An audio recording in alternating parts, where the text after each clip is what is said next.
Story 1. I lost my wife and raised our kids alone, then found love again. But when I remarried and had another child, my adult kids cut me off, saying I dishonored their mom. They said I should follow my dad's example and stay alone forever. I became a widower in my early 40s when my wife, who was also the mother of my 2 oldest kids, passed away. Our kids were 12 and 13 at the time. It took me 4 years before I started dating again, and a few months later, I met my now wife. I talked to my kids about it, and they seemed supportive initially. But as soon as I remarried, they began to pull away from me. I noticed they became closer to my dad, who has been a widower for over 40 years and has never dated or remarried. My adult kids, both in their 20s, have come up with many excuses to avoid seeing us. They met their younger brother just once and didn't hold him or engage with him. Whenever I try to make plans with them, they claim to be too busy, yet they always find time to hang out with Grandpa. I finally reached out and asked if we could meet to talk, just the 3 of us. They agreed, and we sat down for coffee. I wanted to understand why they had distanced themselves and directly asked if they were really okay with my remarriage. I reminded them that at the time I started dating, they had said it was fine. They replied that they didn't want to hurt my feelings by telling me the truth back then.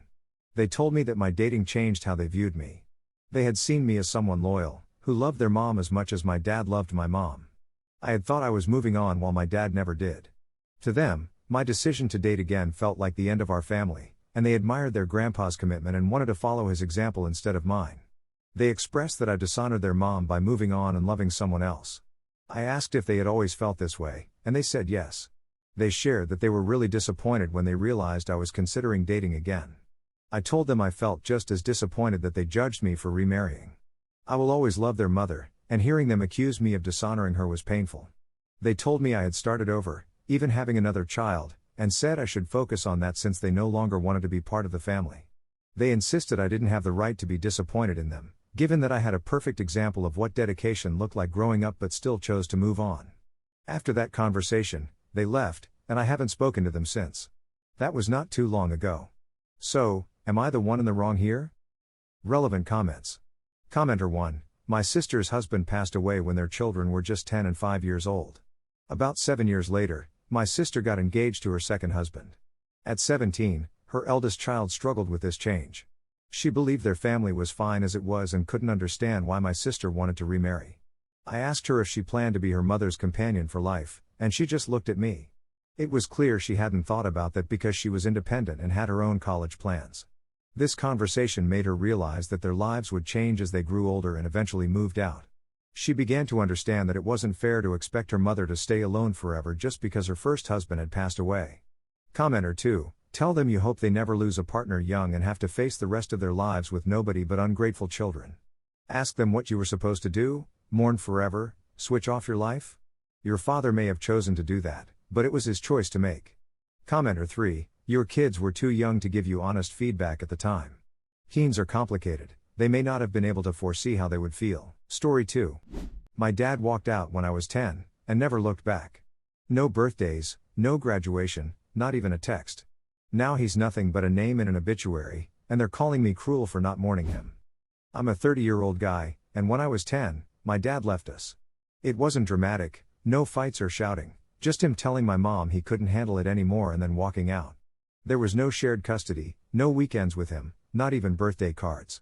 He was just gone. At first, I held on to hope.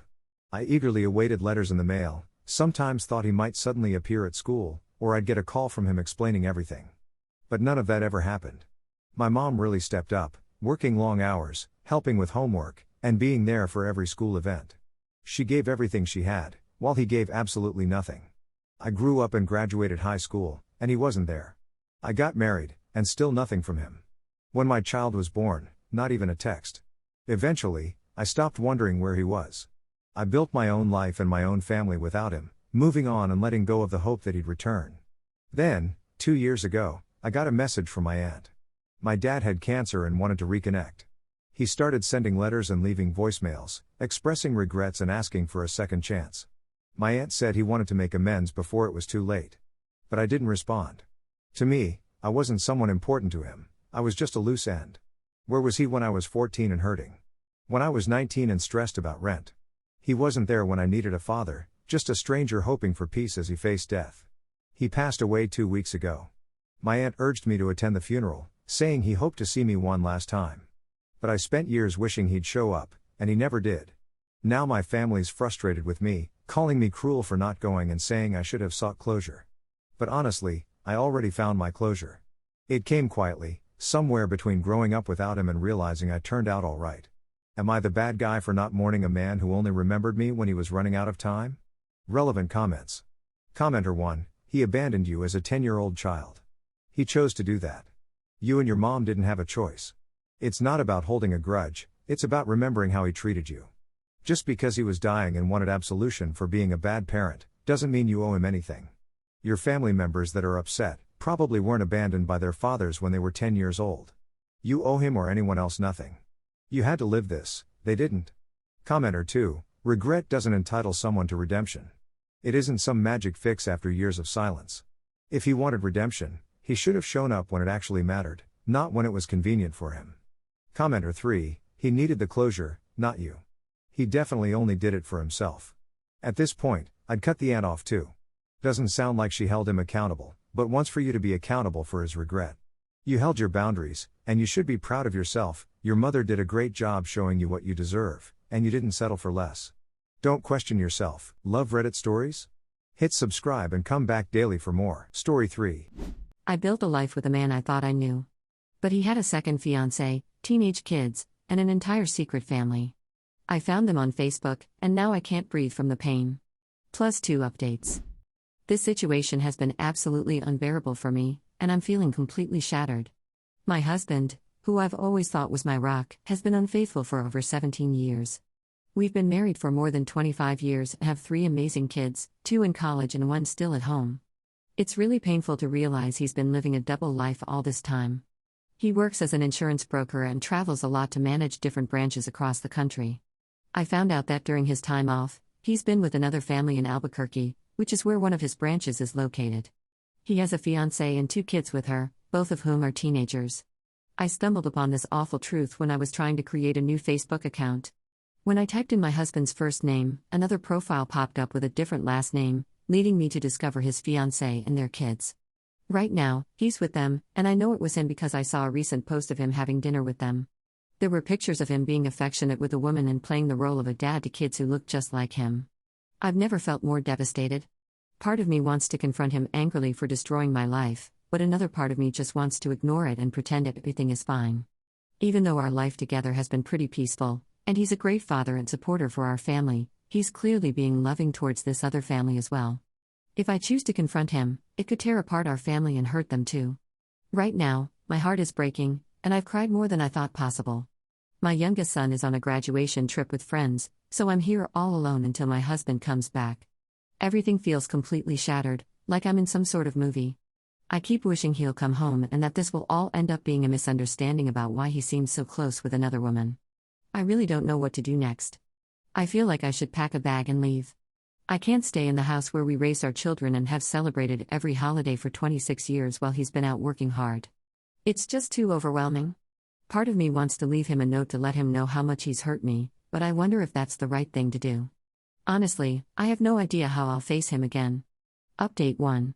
I just wanted to give an update. First off, thank you so much for all the advice. I'm really not great with legal stuff, so I appreciate the guidance. I called an attorney, and we're going over the process together. He also suggested I gather as much evidence as I can, like screenshots of the Facebook pages, text messages, and recent flight info. I've organized everything into a folder to present to the judge or jury when we start the divorce proceedings. I'm still a bit confused about the details, but it feels like a step in the right direction. I've also talked to the other woman involved. I explained the situation, and she was just as upset. From what I understand, she's financially independent and they don't own property together, so it seems pretty straightforward from her side. My husband knows that I'm aware of everything, and he's currently staying in a hotel, but he doesn't know that the other woman is in the loop. When I confronted him, he cried and pleaded, and honestly, it felt kind of weak. I was emotional too, but I can't help but see him as a coward for doing this.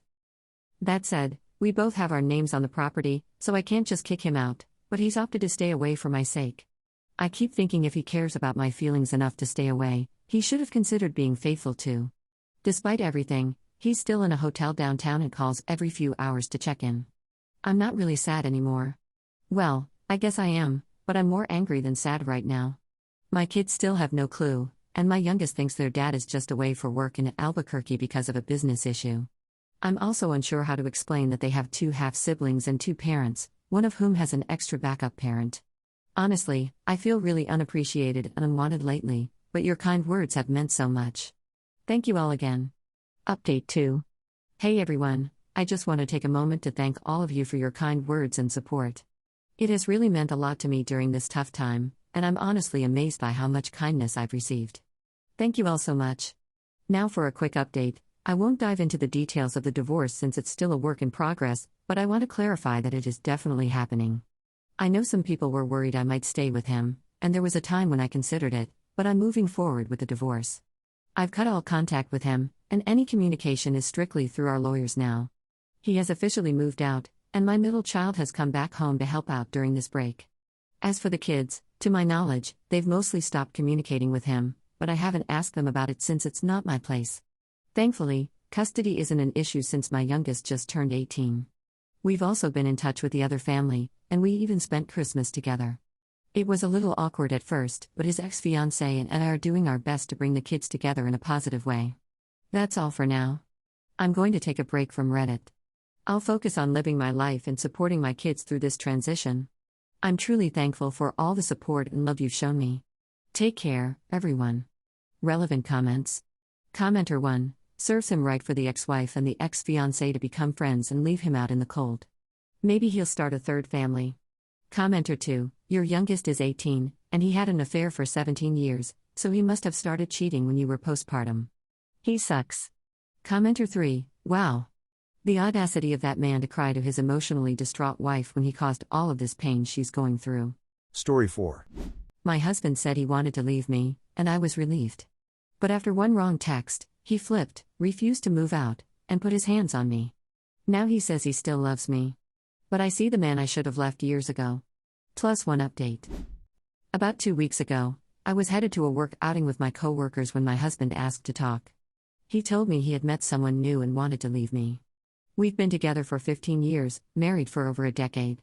I'm 42, he's 45, and we have 2 boys, ages 12 and 11. I felt a mix of relief and deep pain, but mostly relief. We hadn't been happy for at least 3 years, and aside from the kids and intimacy, we didn't share much anymore. We were leading totally separate lives while living under the same roof. I felt relieved that one of us finally had the courage to end things, although I can't quite explain the pain I felt. He talked about how we would handle everything, like the kids in the house. He mentioned finding a 1-bedroom apartment, and that he would move out until everything was settled. He said I could keep the house. After our conversation, I was about an hour late to the outing. I decided to wait for my Uber outside, and I received a text from one of my coworkers, Mark, teasing me about being so late. I picked up my phone to respond but accidentally sent a text meant for Mark to my husband instead. I wrote, "Oh Mark, you don't know the half of it. My husband was dumping me, so that took a minute. I guess I'm free now. I'll tell you more when I see you, I'm on my way." Along with a laughing emoji. This year, many coworkers have been going through breakups and divorces. We joked that our department was cursed until Mark, who is still in the middle of his divorce, said it wasn't a curse, but freedom. That's what I was referring to. However, my husband, who received the text instead of Mark, got angry, thinking I was making light of a serious situation just minutes after learning our marriage was over. I tried explaining the context to him, but he didn't want to hear it. Now, he's refusing to move out and has changed his mind about the divorce. He won't speak to me, and when I ask about when he plans to move out, he ignores me. In one of our last conversations, he told me he planned to be generous during the divorce, but now he says he will take everything I have and hold dear. I told him he couldn't do that because I value my freedom. In response, he struck me hard across the face, which was the first time he's ever done that. Later, I heard him crying in the bathroom. Should I apologize for that text? It was an honest mistake, but I wonder if I should take responsibility. Why does he care about my reaction when he's seemingly moving on? Edit, I need to clarify a couple of things. Yes, my husband is seeing someone new, he wasn't being dishonest about it. She's around 25 or 26 and works with him. I'm not sure if they're being intimate or if he has just fallen for her, which might be why he filed for divorce before acting on his feelings. I suspect it's the latter. He has rented an apartment and planned to move out after telling me, but he hasn't done that yet. I can't leave because I want to stay close to my children. And no, I'm not having an affair with Mark. He happened to be the one texting me while I was late for a work outing. I've been talking to him about everything that's happened, and he's feeling a bit guilty. We're somewhat closer now, but I want to be clear that I'm not a cheater. Even if something were to develop between Mark and me, I would wait until the divorce is finalized or at least until our separation is public, especially if my husband's plans drag out. I respect myself and have to think about my boys, so I would never cheat, either physically or emotionally. Update. Good morning, everyone.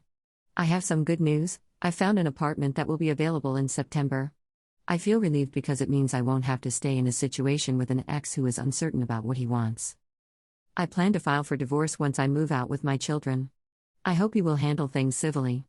Unfortunately, I had to be the one to tell my kids about our separation because he refused to do it together. My heart is broken, and I've been crying ever since. The disappointment in their eyes makes me regret reaching this point in our relationship without attempting to fix things. My youngest even asked if there was something he could do to make it right, like being a better son. I genuinely hope they forgive us for disrupting their home. My husband is acting very strangely. He has apologized many times for hurting me and is trying to initiate intimacy, which feels off and uncomfortable. He mentioned that his new girlfriend wants children, but he doesn't, due to the vasectomy he had after our kids, so I'm not sure how that will work out. He also talked about having her move into our home if I leave. I told him he needs to consider our sons. I'm not going to allow him to introduce someone new into their lives so quickly unless it's a serious relationship. When he asked if I was jealous, I told him that I wasn't. I just want to protect my children from instability. If he intends to have her move in, the kids will stay with me until his relationship is serious. He's already facing issues with her before they have even moved in together, and he wants her involved in our sons' lives. He asked again if I was jealous, so I decided to drop it. Finally, he asked me where things went wrong. I couldn't answer immediately, but then I said that maybe we were never truly right for each other. You laid your hands on your wife. Maybe it took you 15 years to show your true self, but you did, and I would never have loved a man who could do that. So, in the end, we were never right. He cried. Relevant comments. Commenter 1, seriously, I am stunned. So he had an affair, leaving the marriage, and was upset about you texting your coworker because of it, and giving you a difficult time and delaying divorce. He is next level. Stories like this are opening my eyes to how cruel and unforgiving people can be. All the best. Hope you get to a happy place soon. OP's response, yes, your comment sums it up pretty accurately. But I also think he's delaying the divorce because he's having trouble in his relationship. I'm 100% sure if he didn't have problems with her already, he would have dropped me and moved out. Commenter 2, based on all of the things you have described, he seems a little unhinged. He let go of common decency when he struck you, saying you are jealous. Just trying to inflict pain for his failures. You will have to co-parent, so it's good that you are not engaging. I'm not understanding why you felt that you needed to apologize to him. Is it because you were already checked out? In any case, good riddance, go out and have fun. You have your kids and independence. OP's response, our relationship hasn't been right for years, but we never really argued or disagreed, so it felt steady.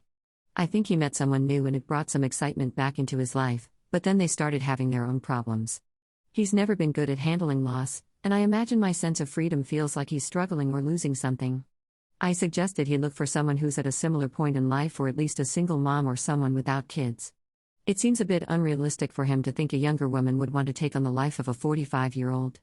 He just assumes I'm envious, so I've stopped trying to offer him advice. The worst part was when he struck me. It was shocking. I never thought he would do something like that, and it really made me feel that our separation was final. I'm not sure if he was surprised by his own actions, but he seems to be crying all the time. Story 5. My stepdaughter stole my ring, my meds, and even my underwear, and never once apologized. Now she wants to live with us full-time, and I said no. Suddenly I'm the villain in my own home. Hi Reddit. I know this might sound a bit harsh, but I really need some advice. I'm a 37-year-old woman married to my husband, Mark, who is 45. He has a 17-year-old daughter named Emily from a previous relationship, and I don't have any kids of my own, even though I've always wanted them. Emily lives with her mom across the state, and honestly, we've never really clicked. I've tried my best, but from the start, she made it clear she wasn't interested in having a relationship with me. She's polite around her dad but seems pretty distant with me, and I accepted that and tried not to take it personally. Things got complicated about 2 years ago when she stayed with us for a week during summer break. During that time, my wedding ring went missing and we later found it in her backpack. A bottle of my prescription anxiety meds disappeared too. I found out she was taking them to help her sleep. Additionally, some of my expensive makeup, skincare products, and even some of my underwear went missing. When I gently confronted her about it, she denied everything and cried to Mark, saying I was accusing her just because she's not really my kid. He ended up siding with her, saying she was acting out because of her parents' divorce and that I should be more understanding. After that visit, I told Mark that I needed to set a firm boundary. I didn't want Emily staying in our home unsupervised. Now, fast forward to last week. Emily's mom is apparently moving to another country with her new husband, and Emily doesn't want to go. She asked if she could move in with us for her last year of high school, and I said no. I know it might make me seem cold, but I told Mark I really can't have someone living with us who has stolen from me, disrespected me, and clearly doesn't like me. I offered to help him find a solution, even suggesting he could rent a small place nearby if he wanted to live with her, but I just can't share my space with her. Mark stayed silent for hours after that. Then he told me he was disappointed, that I never truly accepted her, and that I was punishing a teenager for the mistakes she made at 15. Now he's been sleeping on the couch and isn't really talking to me. His sister even messaged me, calling me a wicked stepmother. I really don't think I'm wrong for wanting to protect my peace and my space, but now that everyone is painting me as the bad guy, I'm starting to second-guess myself.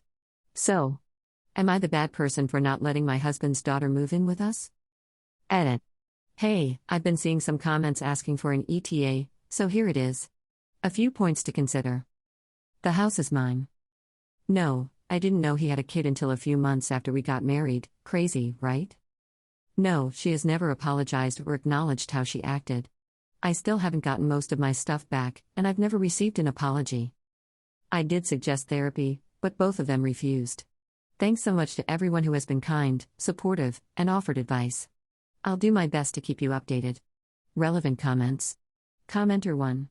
When you married him, you knew he had a child. There is always a possibility that a child could move in with him.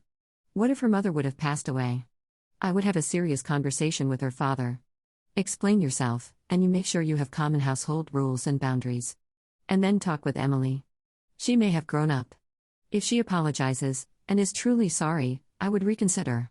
You may as well lose your husband if you deny him the possibility to have his daughter living with him just 1 year. OP's response: I actually found out that he had a child a couple months after the marriage, which caused an argument. I just don't feel comfortable with a teen in my home that doesn't like me, never actually apologized for her behavior and previously stole my ring. Commenter 2. Literally everyone hearing that you stayed married to a guy who hid his actual life from you is equally surprised as I am. You should have annulled the marriage, but since there's no such thing as a time machine, this is your chance to rectify that mistake. This isn't going to change. His kid is in his life and will never accept you, and obviously you aren't going to ask him to not have his kid in his life, so that only leaves one option. You don't need anyone's permission. OP's response: I'm aware I stayed longer than I should have. Trust me, no one's more frustrated about that than me. It's easy to say, you should have left, when you're not the one in it, trying to make sense of someone you love turning out to be someone you can't trust. I didn't post here looking for permission. I posted because I was stuck between holding my ground and feeling like maybe I was the crazy one for doing it. Thanks for watching. If you love these stories, hit that like button, subscribe, and come back tomorrow for more Reddit drama.